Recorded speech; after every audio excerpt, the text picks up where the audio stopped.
Hello everyone, this is Jessica from a Dominant Sticks YouTube channel. And the last time we left off on this horror game called Day by Daylight, we did this person here, which is Felix Ritter, I think is how you pronounce his last name. And today we're doing the person next to him, which is E'lodie Rakoto Rakoto. I don't know how you pronounce her name, but it's E'lodie Rakoto. I don't know how to say it, but I've got her prestiged up to level 5, and I play on this person's account and use their resources. And this is what I have her dressed like. This is what she looks like. I'll turn her around a little bit so y'all can see her. I like this look to her, and I've just recently started playing her, so she's not prestige that high. We'll go in and go ahead and read her bio. I do like a couple of her perks, and I've started to enjoy playing her. I'm just recently playing her though. Let's go ahead and read her bio about her. E'lodie Rakoto, I guess.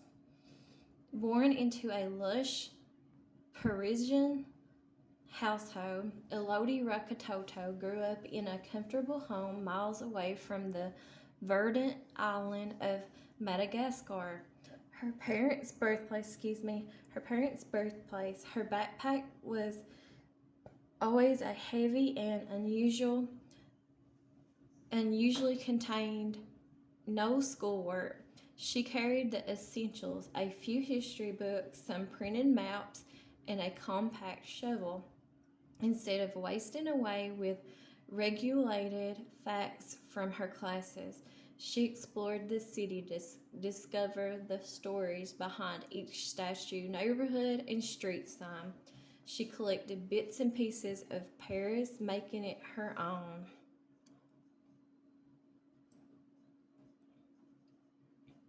When she was 14, her parents took her to the Dire Island for a business trip. To her grand disappointment, the island was a private site for exclusive members of the Imperatia. She was forced to attend prestigious and awkward social mixtures daily. After a few weeks on the island, she met the pharaohs, like-minded teenagers who had no interest in being pawns for their parents' political chessboard. On dull, rainy nights, she would convince them to sneak out and explore the island unsupervised.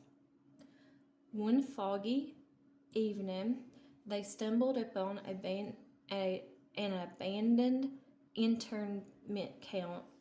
Felix, one of the pharaohs, we just did Felix in the last video, didn't want to go in, but E'lodie insisted.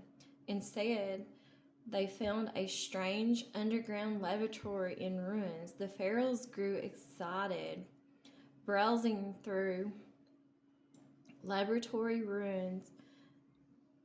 The pharaohs grew excited, browsing through strange arpitutus, I don't know, for trophies and mementos. But E'lodie noticed that something in the far left corner of the wall, odd scratches in the shape of a circle. She ran her fingers against this cool concrete. The marks were deep and narrow. A warm whisper suddenly sent her mind adrift. Deep, rumbling thunder, black, glistening waves, and an ashen, sanded beach. Incomplete, she was compelled to touch the ice-cold sand and draw a circle with a line in the middle.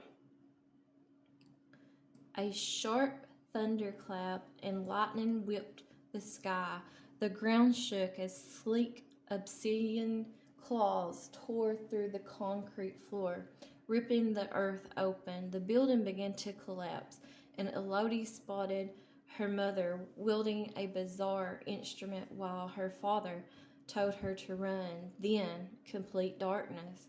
E'lodie never saw her parents again. For years, this nightmare woke her in the middle of the night, cold, sweating, shaking like a leaf. As a child, she suffered from night terrors and often resisted going to bed. To soothe her mind, her grandma would light a tea candle and tell her stories until the wick extinguished in a hot pool of liquefied wax. The perfume of the warm vanilla scented candle wax would lull E'lodie to sleep as she envisioned stories of a legendary heroes defeating fears and foes.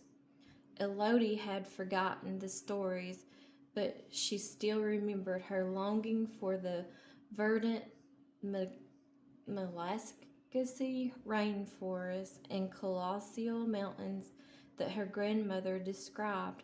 When E'lodie felt cold or numb with grief, she would light a vanilla scented candle and summon her childhood memories of this distant, idyllic place, raising her spirits to rise above her crippling depression. 14 years later, E'lodie still searched for the missing pieces of the puzzle. No rational explanation could explain her parents' disappearance. She had been looking elsewhere. She researched any and all legends that mentioned a dark force that snatched people at night without a trace. From there, she translated old tales and built a tapestry of narratives from around the world that collaborated the uncanny way her parents had vanished on Dyer's Island. She also gathered artifacts made from ancient civilizations who sought to destroy or resurrect the incomprehensible, I can't say that word, sorry guys, and indescribable thing that took her parents. There were various names for it, differing from one language to the next: the abyss, the infinite, the whole. Her findings pushed her further into the dark field of occultism. The pharaohs were long gone. She aligned them with theories, but she refused to give up on her parents. E'lodie set out into the cold, misty evening. She turned a corner, leaving Paris' 13th arrondissement and a central neighborhood with a substantial library dating from the Middle Ages. She pressing work to do Hazarshir, the collector and occult specialist who achieved rare artifacts. He'd recruited her after she'd salvaged a rare stolen Marora statue of a spidery fangs like the claws that she'd seen on Dyer's Island. For the next 5 years, E'lodie had been procuring occult relics for the collector. In exchange, he provided large sums of money, equipment, and precise information about obscure manuscripts. Just as the collector requested, she had secured the annals of a witch trial convicting a mother's birthing conjoining twins in the 17th century. According to the legend, an occult incantation was engraved on a set of skulls, all of which the collector possessed except one. The witch's skull. There was no traces of where the skull was now, but E'lodie had found a newspaper article dating back to the same year mentioning that most remains had been relocated to the catacombs to avoid a pandemic. E'lodie was acting on a hunch, breaking into the catacombs to retrieve a lost skull involved certain risks, but no more than the previous work she'd done for the collector. With a flashlight, she followed the ancient layout of the catacombs and spotted a collapsed wall. A few large stones blocked the way in. She grabbed her portable XRF analyzer and scanned the materials of the wall. Working for the collector had its perks. The brick mortar had been poorly mixed, showing high traces of sand. The whole thing was brittle, and the ground was moist from the damp evening air. This was her way in. The journey beneath was long and treacherous. The air was heavy and moldy. She gasped when her keychain flashlight hit an endless wall of bleached white skulls. Something cracked behind her. She spun around and collided head first with a baseball bat. Pain exploded in her skull and darkness filled her view. When she came to, a man was carrying her over his shoulder, venturing deeper inside the catacombs. He was wearing a dark robe, the black veil. She managed to elude them until now. Ruthless and lethal, they went by many names. She figured out that they ultimately all worked for the same group, a ring of occult fanatics rumored to perform human sacrifices for what they called the Old One. She had to get out of here fast. E'lodie spotted a loose skull on the wall, grabbed it and smashed it on her assaulter's head. Stunned, the man lost his balance and E'lodie hit the ground running. As she turned a corner, she suddenly felt a sharp pain in her side. She looked down and saw a large blade planted there. Shocked, she removed the knife and a warm blood spurted out. Her heartbeat rang in her ears, as her vision blurred. She fell to her knees, summoning all her strength. She drew a circle on the ground with a shaking blood-red finger and traced a line in the middle.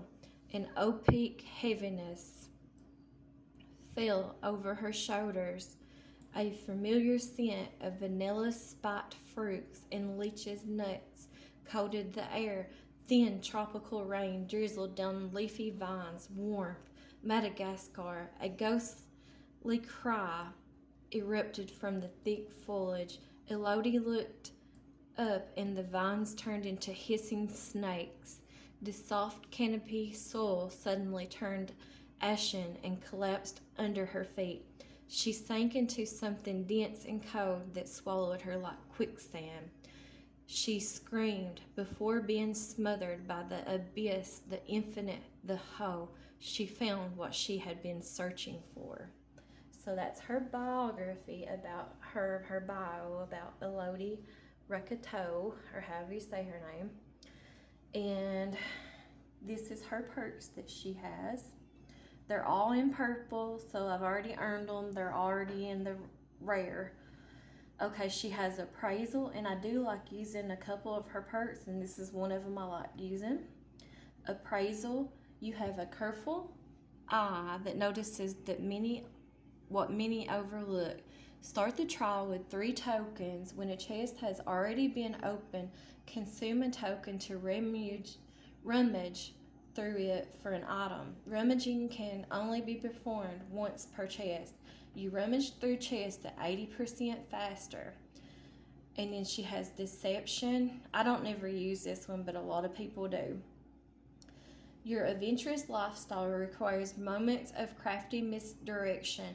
Interacting with a locker while sprinting with a trigger allowed a noise notification at your location and caused you to leave no scratch marks for 3 seconds. You no longer enter lockers while sprinting and while the perk is active. Deception can only be triggered once every 20 seconds. Power struggle, and I don't never use this one either. The only one I really use is appraisal. You never given up, and you're not about to start now. Whenever you are in a dying state, you see the auroras of available pallets. While being carried by the killer, reaching 15% wiggle progress activates power struggle. While power struggle is active, you can drop a nearby standing pallet to stun the killer. I relied on the others to protect me once and I lost everything. Never again. E'lodie Rakoto. Okay, let's look at her customizations. I have a few on her just because I just recently, within this past month or so, started playing her. So, and like I said, I've only got her prestige to level 5, so I don't have all the free stuff for her yet. But I plan on prestiging her up to at least level 10, so I'm halfway there. So anyways, I got this Journey Over outfit, and I think I earned that. And then I bought these with iridescent shards. I bought Destination Singapore, E'lodie Rakoto, that's what she comes with, the outfit, what it looks like. The Kin Seeker, I bought that one with iridescent shards. The Mystery Seeker, I bought that one. The Occult Seeker, I bought that one. And the Relic Seeker, I bought that one. I really am enjoying playing her, and I like her style and her look to this character. And I'm pretty sure that she comes, or she's themed with the whole Dead by Daylight horror game and stuff. She's one of the characters that storyline is themed with it, just like how the one we did before this one, Felix Richter, his character goes along with hers. So anyways, let's look at her loadout. This is what her loadout looks like, and they just recently took off the Chaos Shuffle, so now you all can see the perks that I'm running for this character. And I'm kind of using kind of independent gameplay perks for her character, or kind of self-centered type perks for her character, because I mostly play along. And then this is what I've got as her items in the offering. And then this is what her blood web looks like. And so that's basically an overview of E'lodie Rakoto. Thanks y'all for watching, and I will talk to y'all later. Thanks. Bye.